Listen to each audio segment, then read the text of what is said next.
बिस्मिल्लाहिर्रहमानिर्रहीम।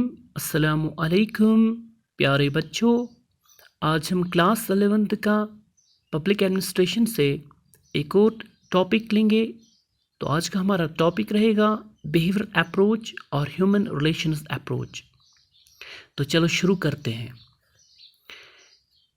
जब भी हम बिहेवियरल अप्रोच या ह्यूमन रिलेशंस अप्रोच की बात करते हैं तो हमें इल्टन मायो की जो फाइंडिंग्स है, इल्टन मायो की जो कंट्रीब्यूशन है, उसको पहले देखना पड़ता है। तो ये भी कहा जाता है कि ह्यूमन रिलेशंस अप्रोच का जो फादर है वो इल्टन मायो को ही माना जाता है। ओके, इल्टन मायो के बारे में थोड़ा सा जानते हैं। Elton Mayo belongs to Australia and he studied medicine.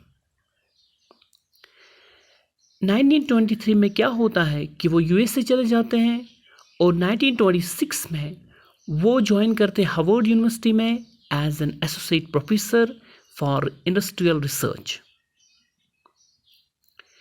तो इसका जो मेन फोकस रहा रिसर्च का, that was human behaviour. That's why it's also called human relations approach, या जिसको हम कहते हैं कि इसमें वर्कर्स का जो बिहेवियर था, इसी पे इल्टन मायो की रिसर्च का ज़्यादा फोकस रहा। और उसके साथ साथ उनकी प्रोडक्शन जो कैपेसिटी है वो भी उनके जहन में थी।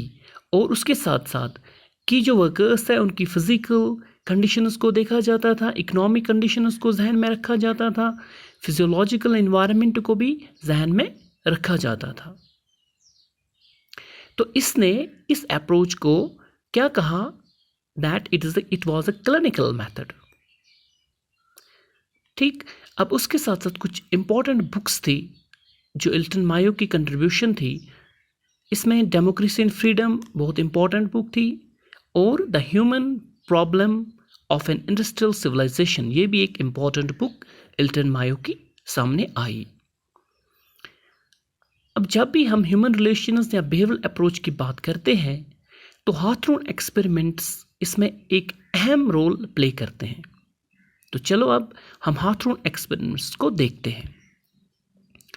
लेट 1920s और अर्ली 1930s में जो हार्वर्ड बिजनेस स्कूल था, इल्टन मायो की लीडरशिप में और उसके बाकी जो साथी थे, उन्होंने क्या किया, उन्होंने एक रिसर्च कंडक्ट की हाथरून प्लांट जो था वेस्टर्न इलेक्ट्रिक कंपनी में।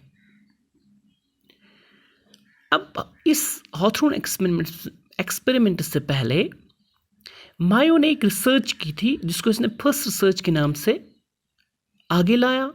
और वो रिसर्च कहाँ पे की इसने, एक टेक्सटाइल मिल में, फिलाडेल्फिया यूएसए में जो थी। और ये किस साल में हुई थी, 1923 में। अब इस फर्स्ट रिसर्च को फेमसली कहा जाता था द फर्स्ट इनक्वायरी। तो कभी ये क्वेश्चन पूछा जाएगा कि जो द फर्स्ट इनक्वायरी है ये किसने दी थी। तो हाथरून एक्सपेरिमेंट्स में आपको याद रखना है कि इसकी कंट्रीब्यूशन जो थी वो इल्टन मायो की कंट्रीब्यूशन है। अब ये जो मिल थी,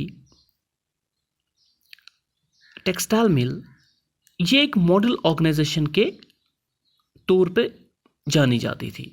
क्यों? क्योंकि इसमें हर एक जो फैसिलिटी होती है एम्प्लॉयज़ के लिए, वो फैसिलिटीज मौजूद थी। अब इसमें क्या देखा गया है इस एक्सपेरिमेंट में कि जो जनरल लेबर टर्नओवर था, लेबर टर्नओवर का क्या मतलब है कि कितने एम्प्लॉयज़ जॉब को छोड़ के जाते थे, वर्क को छोड़ के जाते थे।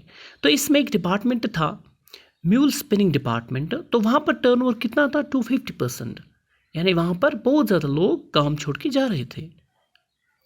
तो इल्टन मायो ने स्टडी किया इसी म्यूल स्पिनिंग डिपार्टमेंट की प्रॉब्लम को।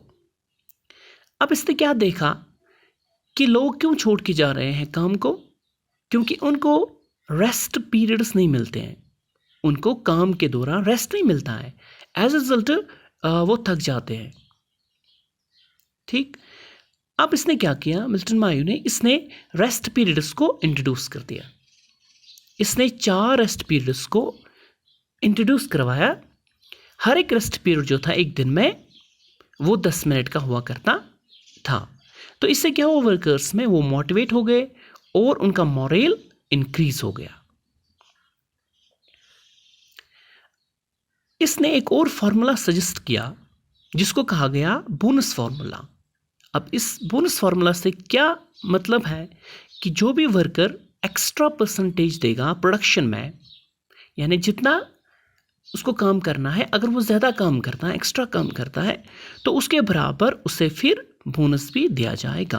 अब इससे क्या हुआ कि ये जो बोनस की स्कीम चली, इससे तमाम जो वर्कर्स हैं वो बहुत ही मोटिवेट हो गए और वो खुश हो गए, दे वर हैप्पी। इसके साथ साथ क्या होता है फर्दर कि मैनेजमेंट इन जो कंट्रोल ऑफ जो रेस्ट पीरियड्स है वो वर्कर्स की डिस्क्रिप्शन में दे देते हैं।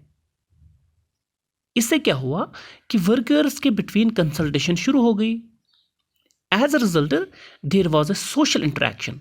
तो अभी तक जो काम की प्लेस थी, इंडस्ट्रियल स्टेट थी, वहाँ पर सोशल इंटरेक्शन का कोई नाम ही नहीं था। तो अब सोशल इंटरेक्शन शुरू हुई। इससे वर्कर्स ने कलेक्टिव एक्शन लेना शुरू कर दिया। ठीक है, तो आज इस टॉपिक का पहला पार्ट इस वीडियो में आया, तो इंशाल्लाह कल इसका दूसरा पार्ट भी आएगा। So thank you so much for watching my